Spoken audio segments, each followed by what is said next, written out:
Good morning, everyone. We will call this meeting of the Assembly's Enterprise and Utility Oversight Committee to order.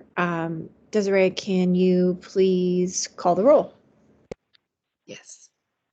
Ms. Allard? Mr. Constant? Mr. Dunbar? Ms. Kennedy? Ms. LaFrance? Here. Mr. Perez-Berdilla? Mr. Peterson? Present.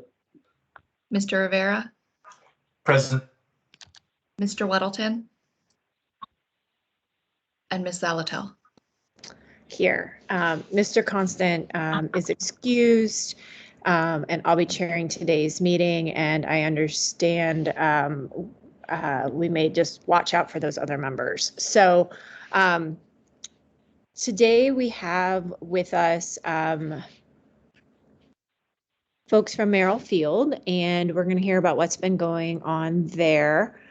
So as you kick off your presentations, if you could introduce yourself, both for purposes of the recording, but also for those who may be listening in on the telephone. And then the two presentations we're going to be receiving today are up on the committee's website. So with that, Mr. Gibbs, I'm happy to turn this over to you and have you take it away. Thank you, Madam Chair. For everyone, I'm Ralph Gibbs, the airport manager here at Merrill Field. Let me work on my technology to get my presentation going. Can everyone see my first slide? Yes. We can see it, yes. And I'm sorry, I should have noted for the record that Ms. Kennedy is traveling and excused as well. Okay, if you can see, obviously I was a day ahead. I was ready to go yesterday, checked in. No one was there, so I assumed that I was in the wrong place, wrong time. But obviously today is the 20th. This is my update as requested. Let me make sure I can work my technology here.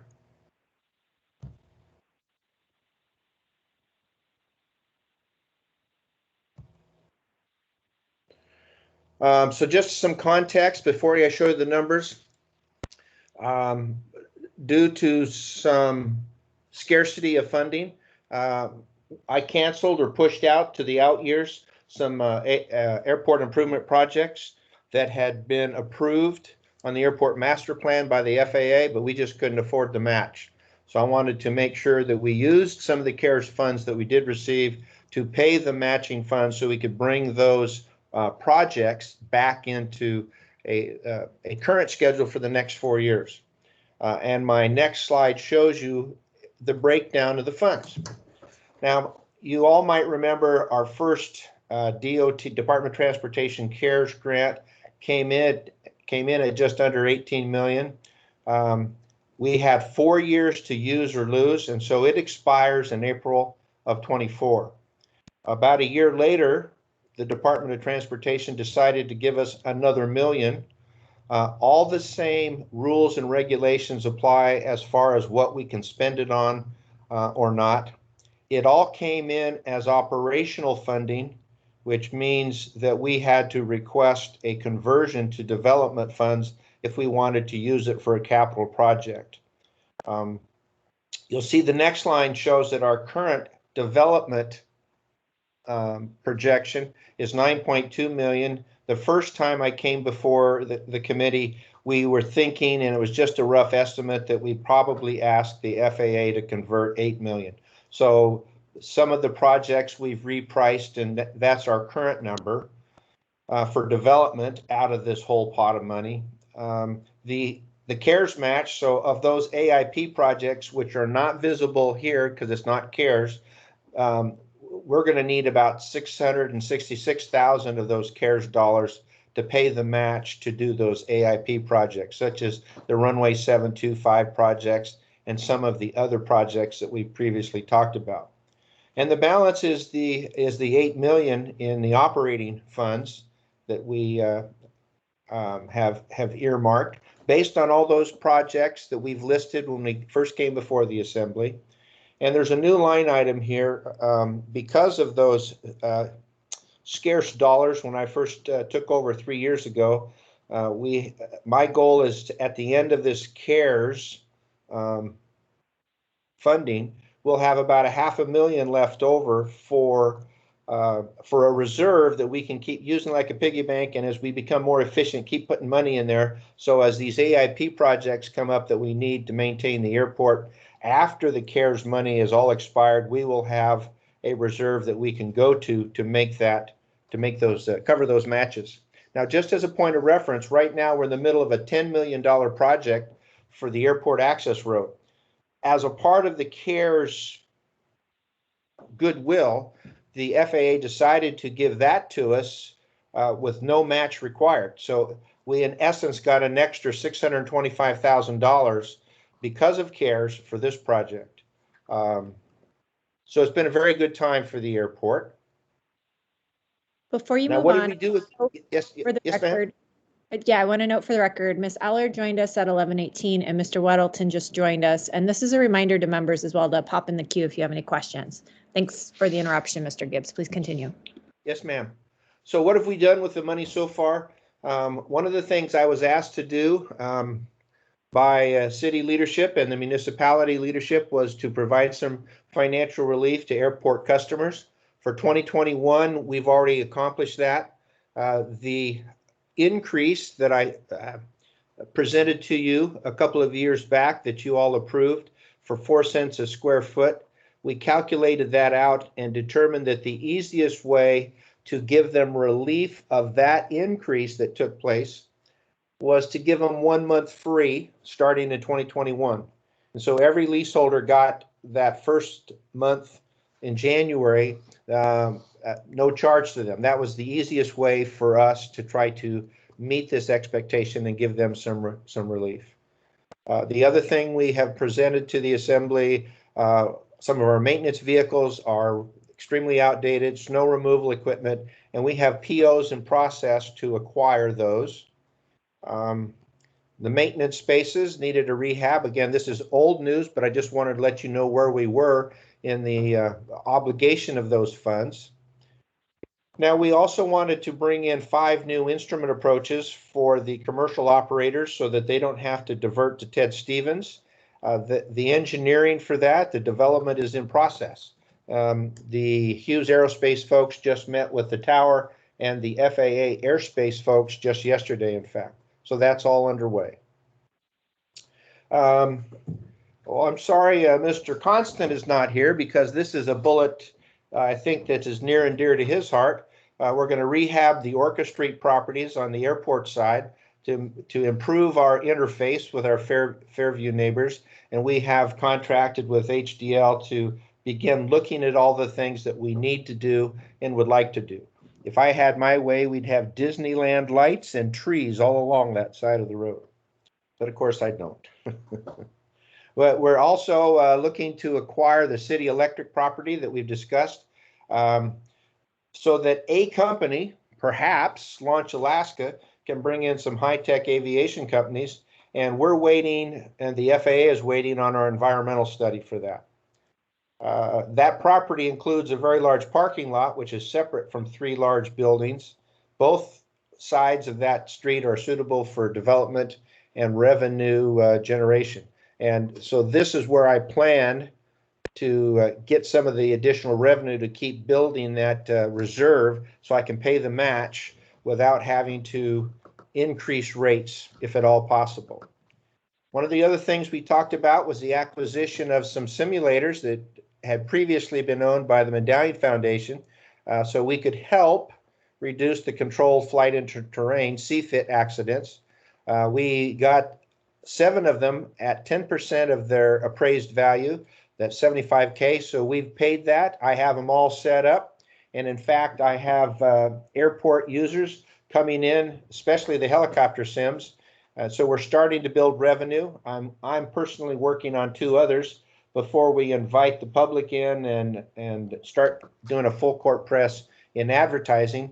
But I have airplane simulators, helicopter simulators, and they're all functional. Here's one of them, the DCX Max. This simulator simulates piston aircraft, twin engine, jets. I had a young lady come in for about a week. She was going down south to get a type rating in one of the jets for one of the medical companies, and she flew for a week, and it's just really it's very realistic, has motion. So if anyone wants to come over and fly with me, please just ask.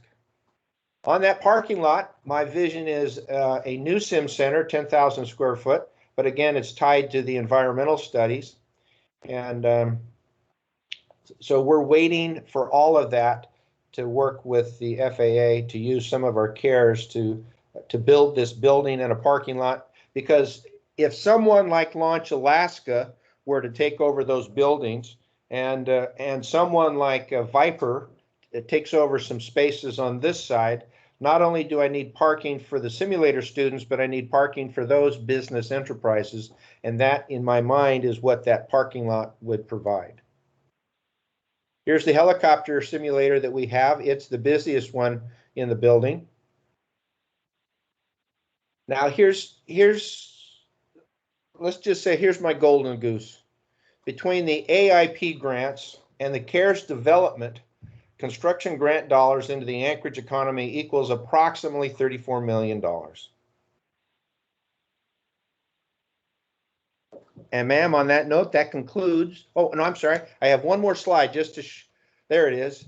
So just for context on the city electric property, box number 3 is the parking lot. You can see runway 16 off to the right. See the compass rose up to the north. Box 2A, that's where the 3 buildings are that we want to, once we purchase the city electric property, which is box 2A and box 3, the owner won't sell them separately. It's all or none. The box 2A would be the location that we would want to put out for bid. And 3 is the parking lot for all the folks. And 1A is where Viper would go. And if you've not heard of Viper, they are an organization intended to help veterans find and train for a career in aviation maintenance as a way to preclude the high rate of suicides. And so they're looking for a place on the airport for a hangar to bring in some World War II vintage aircraft, to bring in these veterans that are at risk and work with them to build these machines. And if you'll notice box 2B and 1B, if the company that gets the bid for the City Electric 2A, if they manufacture aircraft perchance, well then box 2A would be where they would park their airplanes before they go test fly them. Box 1B would be a location where someone like Viper and they've got their warbirds could park their aircraft, because you can see there's not a whole lot of ramp space there in box 1A if they build a hangar to do all of their maintenance. And ma'am, now that concludes my remarks. Thank you, Mr. Gibbs. I want to note for the record, we were joined by Mr. Dunbar at 11:24. I have a couple of questions, and I'm going to encourage others jump into the queue if you have questions. So 2 from me. The first is, you mentioned the financial relief to Merrifield tenants and that there was no rent in January. I'm just curious as to how that was the determined pathway for that financial relief. And then my second question is, could you talk a little bit about the utilization rate of the current simulators and what and how that arrangement works with those who would like to utilize that resource at Merrifield? Yes, ma'am. So as to the relief, the approved rate increase was 4 cents a square foot. And so I took that 4 cent per square foot and multiplied it times the square footage of each leaseholder. And when I did the math, it was determined we couldn't go into our very antiquated financial system to roll back 4 cents a square foot for a year or more. And the easier way was if we just gave them 1 month for free. In the end, it added up to the same number of dollars. So that was just an operational workaround, because to do exactly what I was asked to do, which is to roll back the increase of 4 cents a square foot for the period of the duration of the CARES funding, my software wouldn't allow me to do that. So I computed what the dollar value was, and we'll do this again next January, and perhaps a third year, because the money was basically from when we got it was going to last about 3.5 years. Does that answer your question, ma'am? Yes, got it. Thank you. Do you mind turning to the simulators? Not at all. So right now, because I'm still, my helicopter students refer to my little office over here in the Sim Center as the West Wing. That does not mean I have aspirations to become president, but I do have an office over here, so I'm doing airport management stuff, and when I have a break, I go out and turn wrenches on 2 of the simulators. And so right now we've advertised that anyone who wants to use a simulator, they just have to call or email me, and I have to be here to let them in the gate, let them in the building, show them how to use the machines. And so all they have to do is make a reservation. And as long as I'm available, I'm happy to allow them in. As far as the utilization, because I've not done any marketing, and because I'm still turning wrenches on 2 of them, it is slowly growing. And if the question there is when will I have a break-even point and bring in my part-time schedulers, my estimation is probably next year. I opened up the Sim Center much sooner than I anticipated. I had 2 of them fully functional, so I put the word out that anyone could come fly. The jet, I'm a turboprop pilot, helicopter pilot, so I had to go on YouTube to figure out what the rotation speeds, the cruise speeds, the power settings, calibrated all the hardware and got it ready for the airport customer who wanted to fly it. And so I was trained at the factory for the helicopter and for the airplane. So this is, I guess, second nature. So I'm over here doing airport manager stuff, and I'm working on building the machines, repairing the machines, maintaining the machines, and scheduling them myself until I get enough revenue to hire some part-time schedulers. Got it. Thank you so much. Fantastic. Mr. Peterson. Thank you, Madam Chair. And I apologize if I missed it, but where are you proposing to build the 10,000 square foot building? So on this last chart, actually, if you look at building 1A, just towards the bottom below the box, it says ADSB Technologies. It says simulator building. Currently, okay. I'm in a 3,000 square foot building, which is indicated there and marked as simulator building. Right across the street to the left in box 3, that's the parking lot that currently has a bunch of derelict vehicles in it. And assuming that we can purchase the entire city electric, which is box 2A and box 3, that box 3 would be where the parking lot and 10,000 square foot simulator building and offices and classrooms, that's where it would go.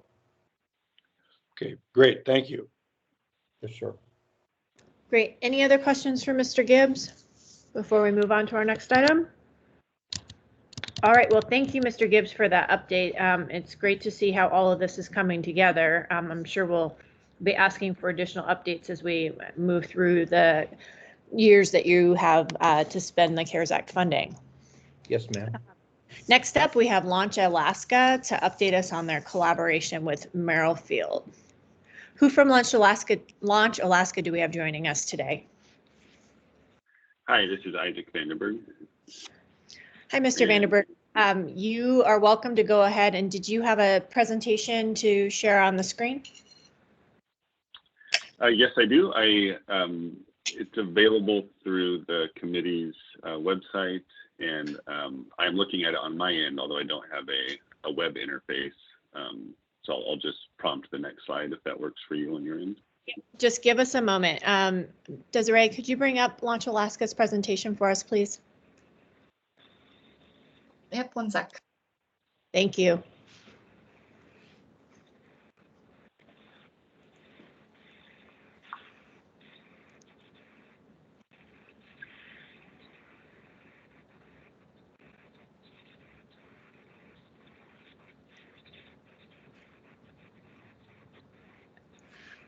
I don't know if part of your presentation is to reacquaint us with Launch Alaska or an introduction, but if you'd like to do that while we're, oh, it's right up now.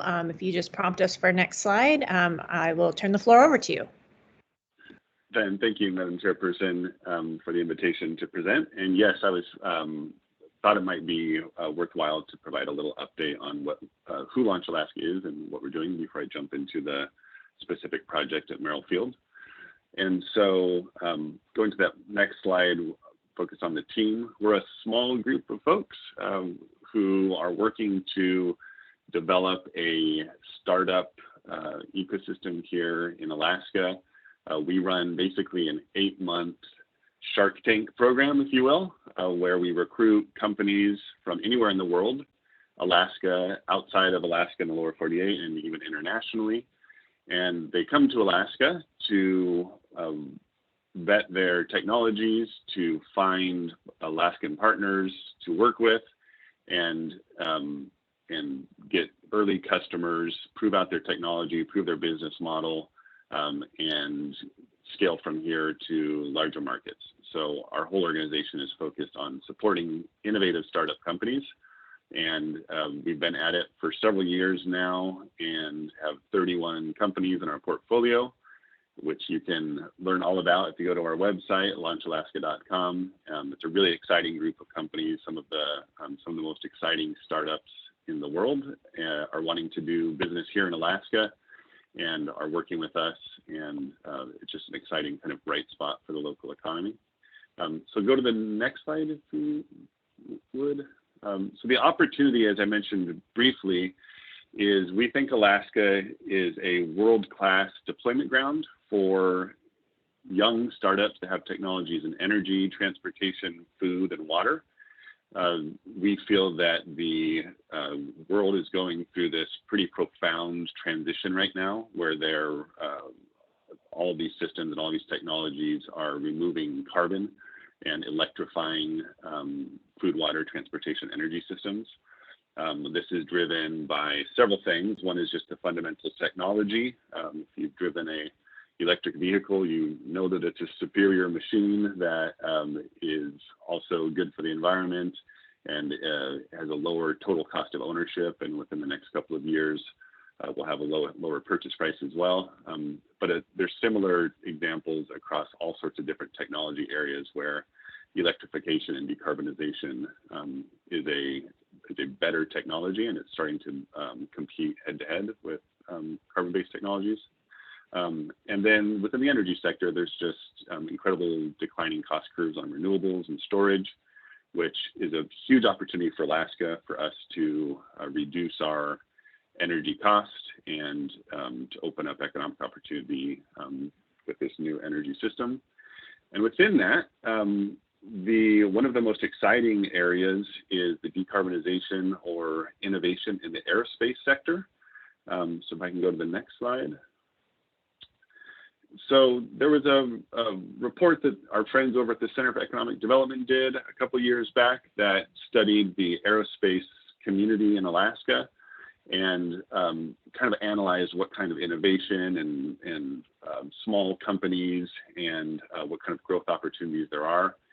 And it's pretty clear that Alaska has some really strong, just some strong tailwinds, to use a pun, in terms of the aerospace sector. We have a lot of folks who know how to fly things, frankly, and who know how to work on planes and have backgrounds in all sorts of aviation. And so we have a deep kind of talent bench here. We also have wonderful skies and natural geography. We have a legendary history of aviation, and higher per capita density of pilots in the state than anywhere else in the country, and maybe the world, but don't fact check me on that. But definitely in the U.S. And there's just a huge opportunity for Alaska to take a more leadership role in aerospace innovation, and for this to be an actual sector and growth sector for the state. So if we can go to the next slide, just pulling out a quote from the great report that CED did, Alaska's aviation economy and the assets that buttress it help to make air transportation a natural outlet for innovation and entrepreneurial energies. And what we've found at Launch Alaska, we recruit companies across those 4 verticals I mentioned earlier: food, water, transportation, and energy. What we have found is just an inordinate number of companies applying to our program that have some kind of aviation tech or aerospace technology at their core. And it's a trend that we've just tuned into and noticed. It's totally driven by the market and by why companies want to work with us. And based on that, I had a couple of conversations with some of the companies that we have now invested in our organization, Ampere and Dash Systems. And the folks at Ampere in particular, I spoke with them and they said, hey, is there any space in Anchorage where you have hangar space, where there might be access to a runway, where we could do some light tooling on our aircraft, where we could have public demonstrations, but also maybe some space to have do private research, because they have some DoD research work that they're doing.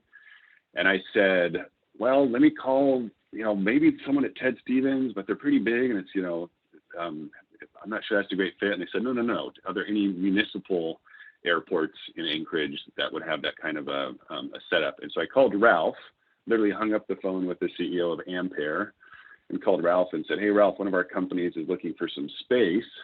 What do you think about this? And I think Ralph's response was, I've been waiting for your call. I think that was his verbatim response. And he is already looking for innovation to play a larger role at Merrill Field. And the things that our company Ampere was looking for are things that Ralph is excited to offer. And it just seemed like a natural relationship from the very beginning. And so what that's led to, if we go to the next slide, is the concept that we're pursuing and that we're planning to bid on the property if it becomes available at Merrill Field, is to develop an aerospace innovation center. This center will provide our startups, but really any aerospace startups, office space, a dry lab, hangar space, an area to test their technologies, and then also just a kind of co-working hub where we'll have all sorts of different organizations in there, including private sector investors, researchers from both the university and the national lab, startup companies, and community members who just want to connect into this growing sector. And so it's an idea that we're super excited about, and that we have a lot of pull or demand from some of our portfolio companies. And to try to test our technology to the limits here, on the next slide, I wonder if you're able to play the video that's linked on the next slide, to give you an example of one of the companies that's really excited and is helping to develop this center with us. Can you play that slide, that video? We are giving it a try. Just a second. It may not work for us. Okay. But what we can do is we can make sure it gets out to the members, and maybe get a link to that video separately to put it, on the committee's website. Okay. Yeah, that's not, the video's not. It's not going to work. Okay. Well, the first slide with the gentleman sitting here is the co-founder of Dash Systems. And Dash Systems is a group that has developed a group of veterans and former military folks who have developed a technology where their slogan is "Land the package, not the plane." And the goal that they're chasing is to be able to deliver a package anywhere in the world within a day. And they have been a successful startup. They've closed a couple of early rounds of funding, and they've been super active. If you've interacted with Launch Alaska at all, you've probably interacted with one of the teammates from Dash Systems.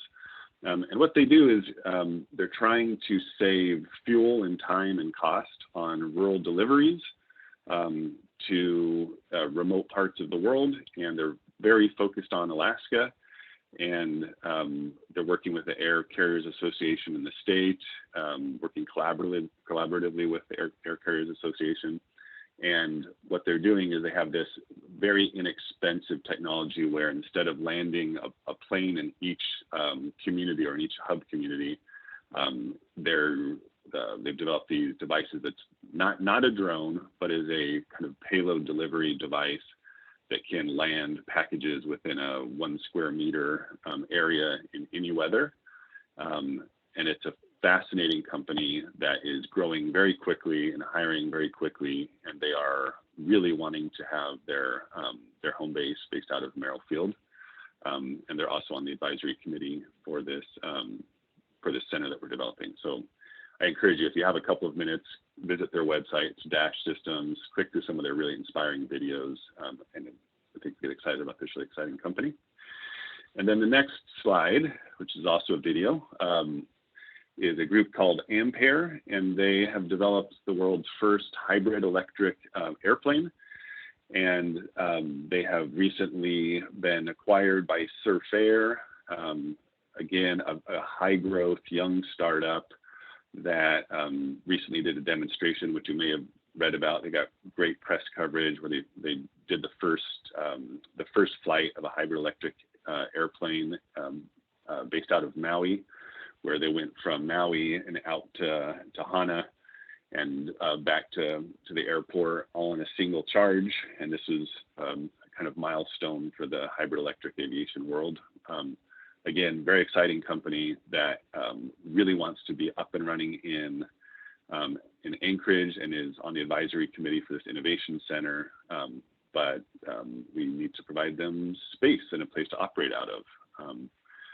So I just wanted to kind of reference those two companies. And then the last one is, there are several, if you've been watching kind of the local scene, there are several exciting startups locally in the broad aerospace arena. The Launch Company with Ben Kelly over there, or Amber with Indemnis, or Brad Pizzamenti, who I grabbed a quote from Brad because he actually lives in the Fairview community, and he's the founder and CEO of Turnigan Heavy Lift, which is a really novel drone company in town.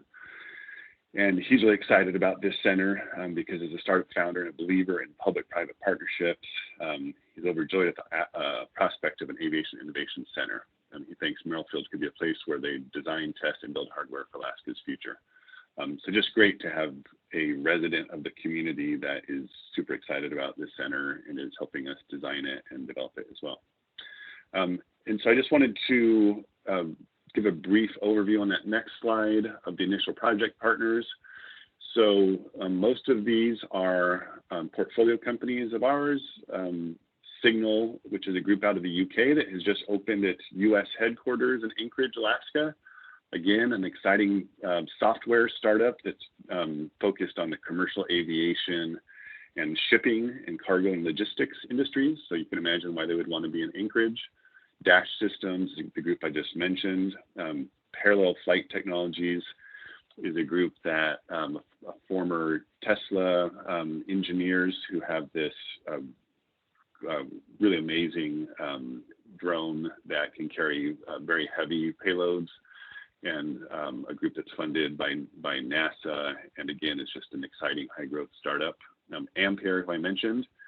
And then also, Ralph at Merrill Field has been an incredible partner to help us think through this center, and the University of Alaska. Several different organizations at UA are partnering with us or supporting this effort.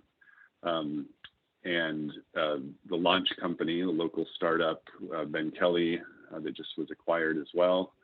They're on the steering committee for this.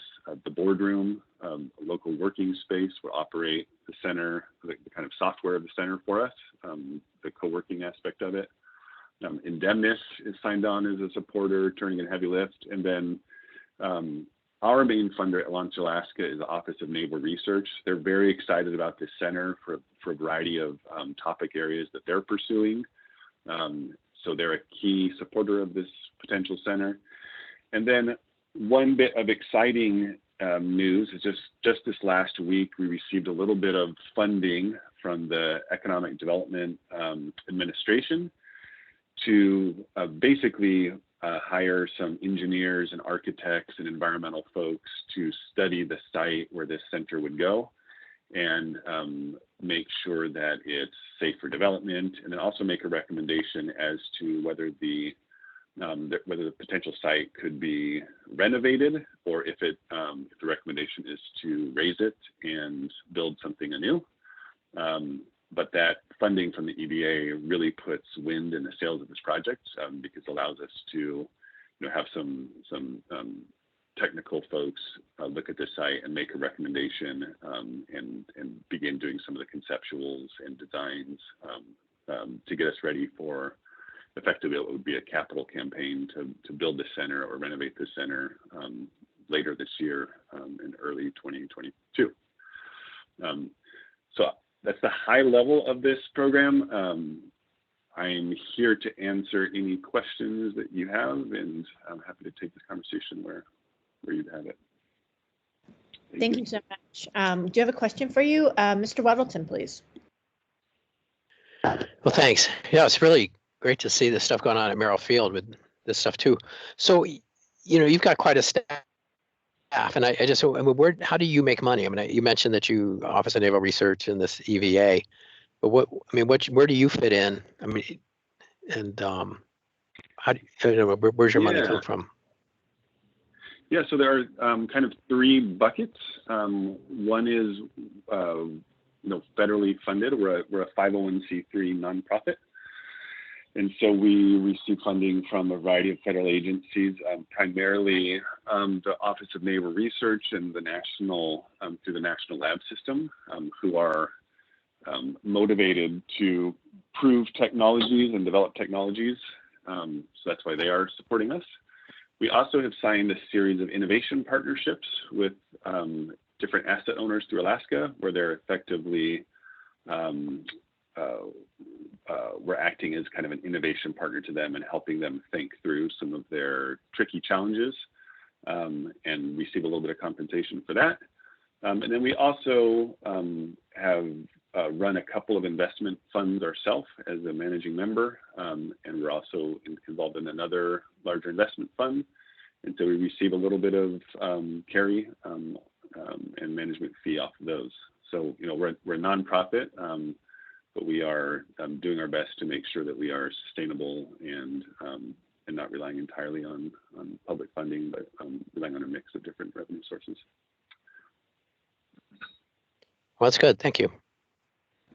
Yeah. Great. Well, thank you for the presentation. I don't see any other questions at this time, but it was wonderful to learn a little bit more about what you're doing and how that fits in with Merrill Field.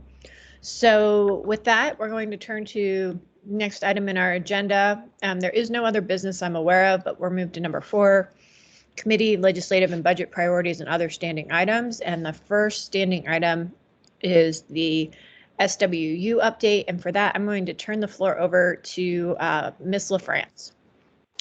Thank you, Madam Chair. Well, first off, I wanted to mention that the Chair and Vice Chair will be having a small working group consisting of Mr. Constant, the Chair, and me to meet with commissioners of the Stormwater Utility Commission to further discuss the proposed code changes.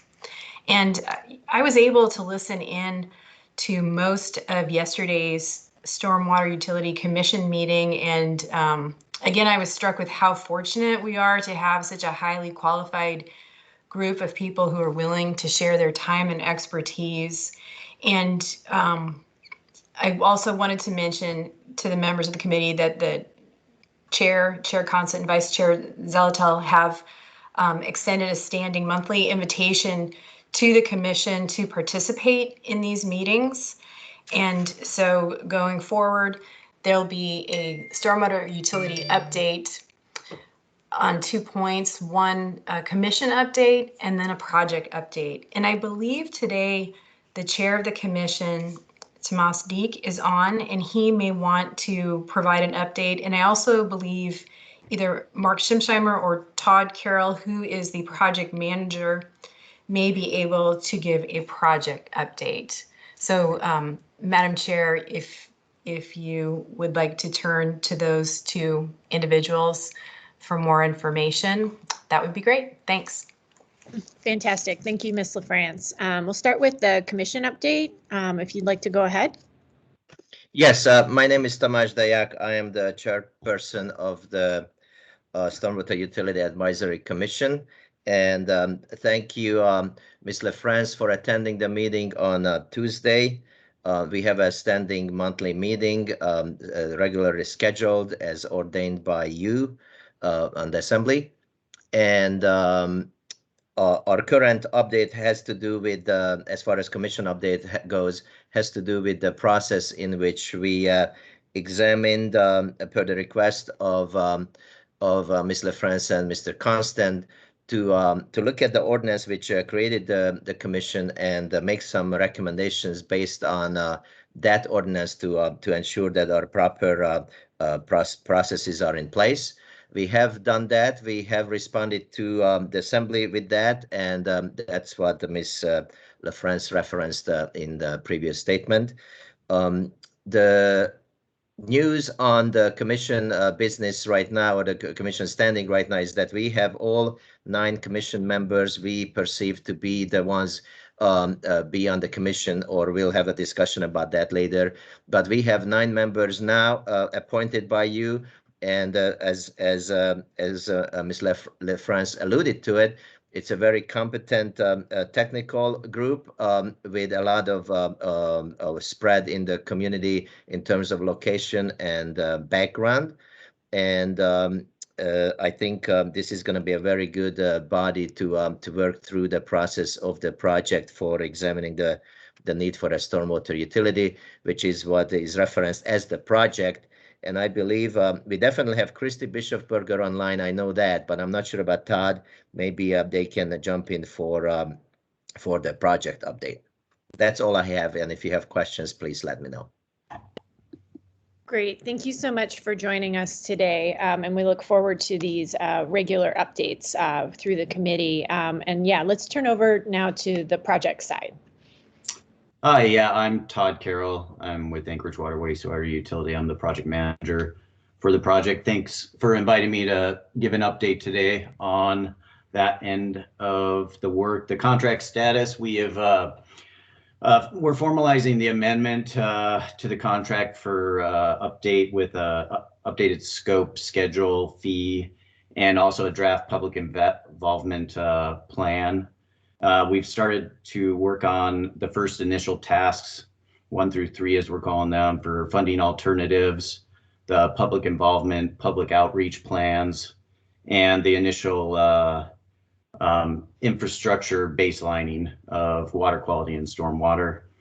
And we're on schedule and budget, and we've been attending in general the meetings with the commission, and also have meetings that we are holding with internal stakeholders, trying to move the project forward and gather information from the various departments that will need to assimilate the data from to make sound recommendations for the phase 2. And so if there's any questions on that, I can take those. Great. Thank you for the update. I don't see any questions for either the commission or the project side. But again, this will be a standing item on the agenda moving forward. So I'm sure there'll be questions as we move through the process. Thanks to you and the chair of the commission for joining us today, and to Ms. LaFrance for her coordinating efforts and work on this issue as well. Thank you. Ms. LaFrance, is there anything else on the stormwater utility you would like to share before we move on? Thank you, Madam Chair. I don't have anything else. Okay, thank you. The next item on the agenda are legislative and budget priorities. I do not have anything that I am aware of that needs to be brought to the committee's attention. Is there anything by any member that they would like to raise at this time? Okay, seeing and hearing none, we'll move on now to audience participation. Is there anyone who has joined us who would like to participate? Hello? Yes, Mr. Haberman, you may go ahead. Yeah, set my timer. My name is Ethan Carl Haberman. Follow the public process. When the public process is inappropriate, a decision made by the governing body is more likely in the public interest.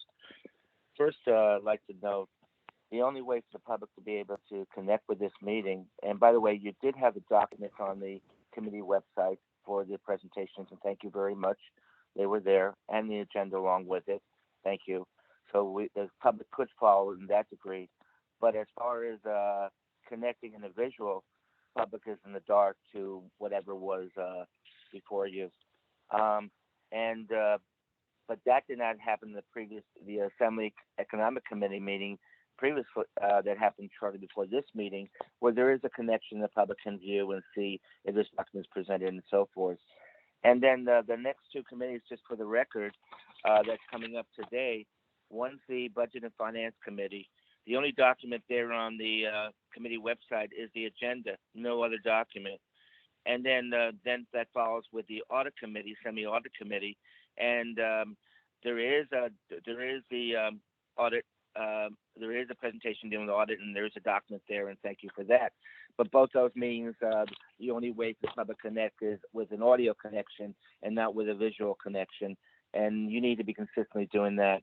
Third thing that they say with closing, there was problems in the previous committee meeting and dealing with quorums and failure to have a quorum there and accepting to have a meeting without it, and you need to have a quorum. Now, this committee that you're holding right now says committee of the whole. So the numbers for a quorum is not the committee, the committee as a committee, but the committee as a whole.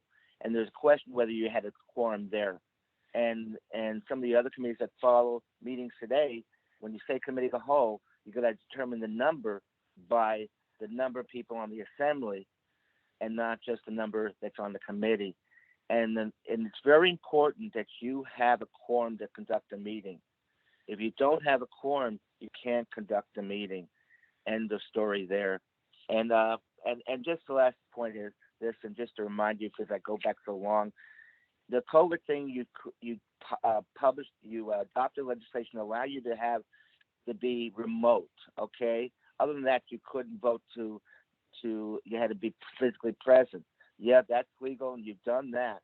But I remind you, the difficulty results in the ability to know who is really in the meeting and who's left the meeting and determine whether there's a quorum or not. And I end with there, and I wish you all the best and respect. And I hope that's corrected for those other committee meetings that's happening today so that the public can be connected, and particularly the next one with the documents that are not there except for the agenda. And thank you very much. With 9 seconds to spare. Thank you, Mr. Haberman. Would anyone else like to participate?